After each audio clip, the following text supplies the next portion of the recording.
আনিস আলমগীর এক মাস আগে বেসরকারি টিভির এক টকশোতে মন্তব্য করেন, আওয়ামী লীগের অপ্রকাশিত নেতারা সরকারকে কাঁপুনি ধরিয়ে দিয়েছে।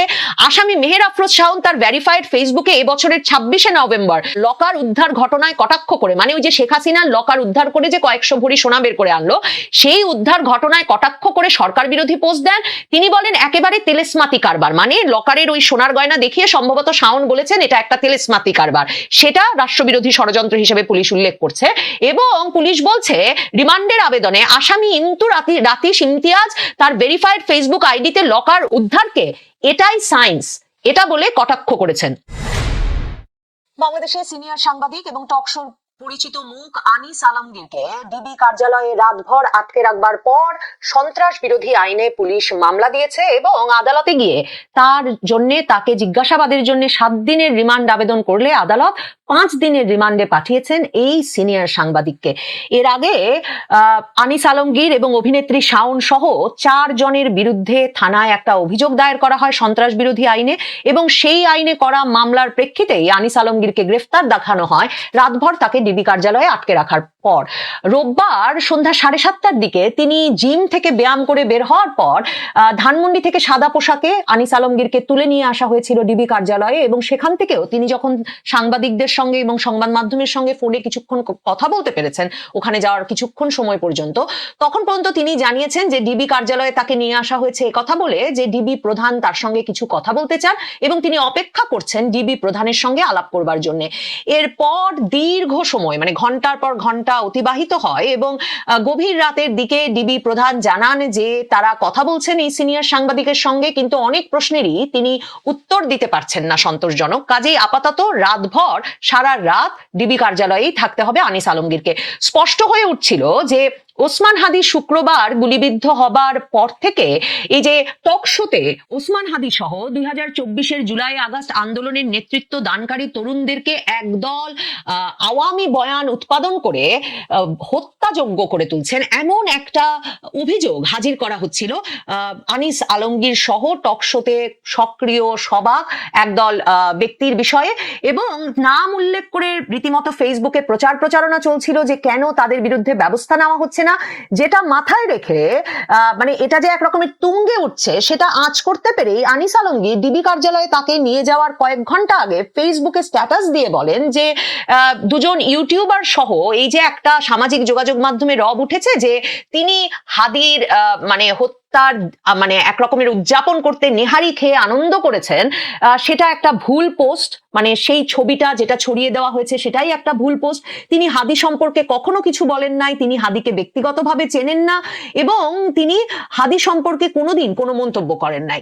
কিন্তু তারপরেও আনিস আলমগীরকে তুলে নিয়ে যাওয়া হয় এবং আজকেও যখন সাদিক কায়েম এর নেতৃত্বে ডাকসু বিপি সাদিক কায়েমের নেতৃত্বে স্বরাষ্ট্র মন্ত্রণালয় ঘেরাওয়ের দিকে যাওয়া হয় ওসমান হাদির হামলাকারীদের ধরার দাবিতে, তখনও তারা স্লোগান দিয়েছেন যে টকশোর সুশীলেরা হুঁশিয়ার সাবধান, রিফর্ম লীগের দালালেরা হুঁশিয়ার সাবধান। কারণ আনিস আলমগীরদের বিষয়ে মূল অভিযোগটাই হচ্ছে এদের যে 2024-এর জুলাই আগস্টের আন্দোলনে নেতৃত্ব দানকারী তরুণদের মূল অভিযোগটাই হচ্ছে যে তারা আওয়ামী লীগকে রাজনীতিতে ফিরিয়ে আনতে এক রকমের বয়ান উৎপাদন করছেন।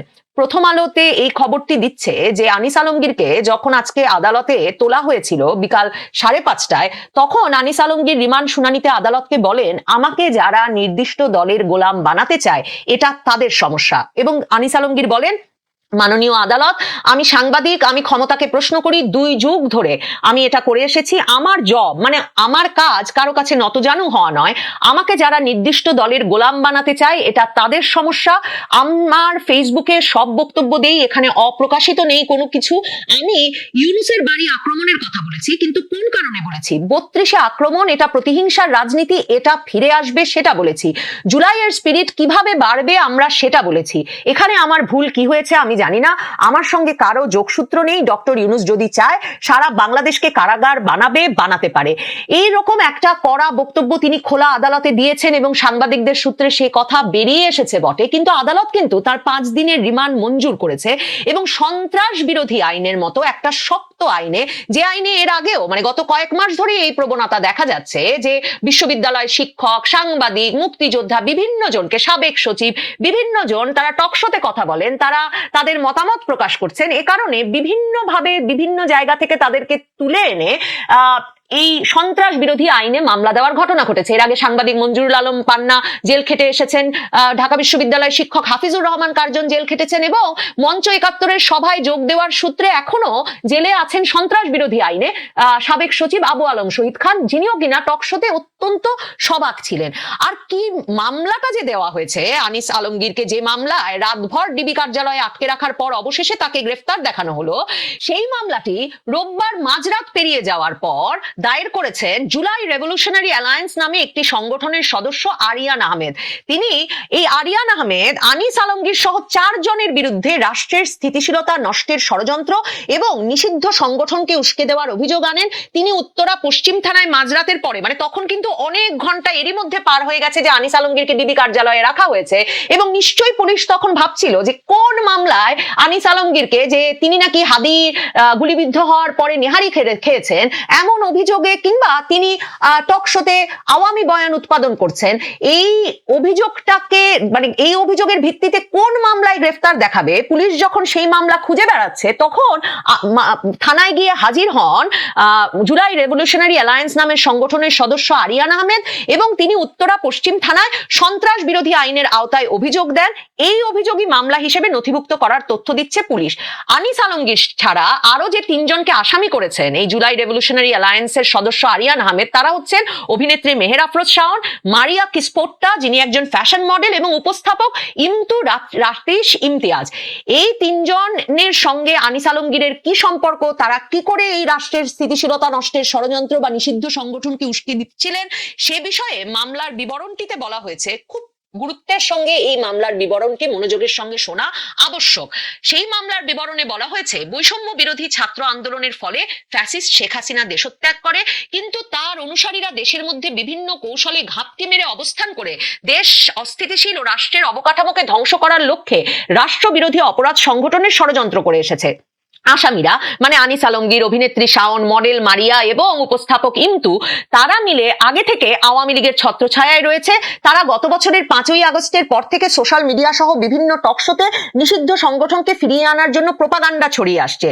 রোববার রাত 8:30টার দিকে আরিয়ান আহমেদ উত্তরা পশ্চিম থানার 11 নম্বর সেক্টরের 5 নম্বর রোডের 5 নম্বর বাসায় বসে মোবাইলে দেখতে পান। মানে রোববার রাত 8:30টার দিকে তিনি মোবাইলে বসে দেখতে পাচ্ছেন, যিনি কিনা থানায় গিয়ে অভিযোগটা দায়ের করেছেন, যে আসামি আনিস আলমগীর, শাওন, মারিয়া, ইমতু এরা ফেসবুক পোস্টের মাধ্যমে আওয়ামী লীগকে পুনর্বাসন করার পায়তারা করছে। তাদের বিভিন্ন পোস্টের ফলে নিষিদ্ধ সংগঠন ছাত্রলীগ ও যুবলীগের কর্মীরা অনুপ্রাণিত হয়ে রাষ্ট্রকে অস্থিতিশীল ও রাষ্ট্রের অবকাঠামোকে ধ্বংস করার লক্ষ্যে রাষ্ট্রবিরোধী অপরাধ সংগঠনের ষড়যন্ত্রের ও সন্ত্রাসী কর্মকাণ্ড করে আসছে। এই হচ্ছে মামলার বিবরণ, এবং এই মামলার ভিত্তিতে আনিস আলমগীরকে গ্রেফতার দেখানোর পর যে রিমান্ড চেয়ে আবেদন করে পুলিশ, উত্তরা পশ্চিম থানার ইন্সপেক্টর মুনিরুজ্জামান 7 দিনের রিমান্ড চেয়ে যখন তিনি আবেদন করেন, তখন তিনি বলেন ওই আবেদনে যে আনিস আলমগীর 1 মাস আগে বেসরকারি টিভির এক টকশোতে মন্তব্য করেন, আওয়ামী লীগের অপ্রকাশিত নেতারা সরকারকে কাঁপুনি ধরিয়ে দিয়েছে। আসামি মেহের আফরোজ শাওন তার ভেরিফাইড ফেসবুকে এবছরের 26শে নভেম্বর লকার উদ্ধার ঘটনায় কটাক্ষ করে, মানে ওই যে শেখ হাসিনার লকার উদ্ধার করে যে কয়েকশো ভরি সোনা বের করে আনলো, সেই উদ্ধার ঘটনায় কটাক্ষ করে সরকার বিরোধী পোস্ট দেন। তিনি বলেন একেবারে তেলেসমাতি কারবার, মানে লকারের ওই সোনার গয়না দেখিয়ে সম্ভবত শাওন বলেছেন এটা একটা তেলেসমাতি কারবার, সেটা রাষ্ট্রবিরোধী ষড়যন্ত্র হিসেবে পুলিশ উল্লেখ করছে। এবং পুলিশ বলছে রিমান্ডের আবেদনে আসামি ইমতু রাতিশ ইমতিয়াজ তার ভেরিফাইড ফেসবুক আইডিতে লকার উদ্ধারকে এটাই সায়েন্স, এটা বলে কটাক্ষ করেছেন। এছাড়াও এই 4 আসামি সহ অন্য আসামি পরস্পরের যোগসাজশে অন্যদের বিভিন্ন সময়ে তাদের ভেরিফাইড ফেসবুক পেজ ও ইউটিউব চ্যানেল হতে বিভিন্ন প্রকার উস্কানিমূলক পোস্ট ও বক্তব্য দিয়ে দেশের জননিরাপত্তা বিবন্ন করা, অন্য ব্যক্তির হত্যা প্রচেষ্টা গ্রহণ করা, মানে আমি বলছিলাম না ওসমান হাদিকে গুলি করার পর থেকে এই রবটা উঠেছে, এবং অন্য ব্যক্তিকে হত্যা, গুরুতর জখম করার ষড়যন্ত্র ও সহায়তা করার জন্য প্ররোচিত করে। পুলিশ এই যে আনিস আলমগীর যে আদালতে দাঁড়িয়ে বললেন যে আর কোনো আসামির সঙ্গে তার কোনো সম্পর্ক নাই, যোগসূত্র নাই, তার কারণ হচ্ছে পুলিশ রিমান্ডের আবেদনে বলছেন যে আনিস আলমগীরকে ডিবি লালবাগ বিভাগ ধানমন্ডি এলাকা থেকে গ্রেফতার করে সময় স্বল্পতার কারণে তাকে জিজ্ঞাসাবাদ করা সম্ভব হয় নাই। মানে সারা রাত 8টা 8টায় গিয়ে আনিস আলমগীর ডিবি কার্যালয়ে পৌঁছেছেন, সন্ধে 7:30টায় তাকে ধানমন্ডি থেকে ধরেছে ডিবি। এরপর সারা রাতভর রেখেও সময় স্বল্পতায় তাকে জিজ্ঞাসাবাদ করা সম্ভব হয় নাই। পুলিশ বলছে আসামির সহযোগী অন্যান্য পলাতক আসামিদের নাম ঠিকানা সংগ্রহ করে তাকে নিয়ে অভিযান পরিচালনা করলে পলাতক আসামিদের গ্রেফতার করা সম্ভব হবে। ঘটনায় আরো কোনো আসামি জড়িত আছে কিনা তা জানার জন্য আসামিকে 7 দিনের রিমান্ড প্রয়োজন। মানে এখন আনিস আলমগীরকে নিয়ে অন্য আসামিদের ধরতে অভিযান পরিচালনা করতে চান পুলিশ, সেজন্যই রিমান্ডের আবেদন করা হয়েছে এবং আদালত 5 দিনের রিমান্ড দিয়ে দিয়েছে। এখন পলাতক আসামি হিসেবে যাদেরকে উল্লেখ করা হচ্ছে তার মধ্যে অভিনেত্রী শাওন, তিনি এরই মধ্যে বিবিসি বাংলাকে একটা সাক্ষাৎকার দিয়েছেন এবং বিবিসি বাংলাকে এই সাক্ষাৎকারে তিনি বলেছেন তাহলে বাক স্বাধীনতাটা গেল কোথায়। তিনি এই তার প্রতিক্রিয়ায় বলেন যে আমি কোনো রাজনৈতিক বিশ্লেষক নয়, দেশের সাধারণ একজন নাগরিক, আর একজন নাগরিকের জায়গা থেকে যখন আমার কষ্ট লেগেছে, খটকা লেগেছে, আমার কাছে যখন মনে হয়েছে জিনিসটা হওয়া ঠিক হয়নি, তখন সেই মতামত প্রকাশ করেছি। এবং অভিনেত্রী আরো বলেছেন যে সেই 71 থেকে কি চেয়েছি, আমরা মত প্রকাশ করতে চেয়েছি। 24 জুলাইতেও যে কথাটি বলা হয়েছিল সেটা হচ্ছে বাক স্বাধীনতা। আর এখন যদি একদম সাধারণ মত প্রকাশেই মামলা করতে হয়, মামলা করলেই যদি গ্রেফতারের ভয় থাকে, তাহলে সেই বাক স্বাধীনতা কোথায় গেল। কিন্তু নাহিদ ইসলাম, হাসনাত আব্দুল্লাহরাও কিন্তু এই কথাটা বারবার বলছেন যে এই মত প্রকাশের সুযোগ দানের মাধ্যমে জুলাই অভ্যুত্থানে অংশ নেওয়া নেতৃবৃন্দকেই নাকি অপরাধী হিসেবে দেখানোর চেষ্টা করছে এবং জুলাই অভ্যুত্থানকে খাটো করে দেখানো হচ্ছে, কাজেই এদের বিরুদ্ধে শাস্তিমূলক ব্যবস্থা নিতে হবে। এখন বিবিসি বাংলাদেশের বিভিন্ন মানবাধিকার সংগঠনের নেতৃবৃন্দ, সরকার ঘনিষ্ঠ ট্রান্সপারেন্সি ইন্টারন্যাশনাল বাংলাদেশ মানে সরকারের সংস্কার কমিশনের একজন বিশিষ্ট সদস্য ইফতেখারুজ্জামান, টিআইবি পরিচালক ইফতেখারুজ্জামান, এদের সঙ্গে কথা বলে এমন একটা প্রতিবেদন ছেপেছে যে সমালোচনা করা যাবে না, এই বার্তাই কি দেওয়া হলো আনিস আলমগীরের ঘটনায়। সাংবাদিকরা তো মতামত প্রকাশ করেন, মানে আনিস আলমগীরের মতো বলে বসেন যে 32 ভাঙা হয়েছে, একদিন ডক্টর ইউনূসের বাড়ি ভাঙা হবে, মানে প্রতিশোধের রাজনীতি চলবে, কিংবা তারা অন্তর্ভুক্তিমূলক রাজনীতি এবং নির্বাচনের কথা বলে হয়তো চক্ষুশূল হয়েছেন। কিন্তু এই যে অভিনেত্রী শাওন কিংবা উপস্থাপক ইমতু, যারা কিনা লকারে শেখ হাসিনার গয়না পাওয়ার খবর দেখবার পর একে তেলেসমাতি কারবার কিংবা এটাই সায়েন্স বলবার কারণে সন্ত্রাস বিরোধী মামলায় পড়ে গেলেন, সেক্ষেত্রে নিশ্চয়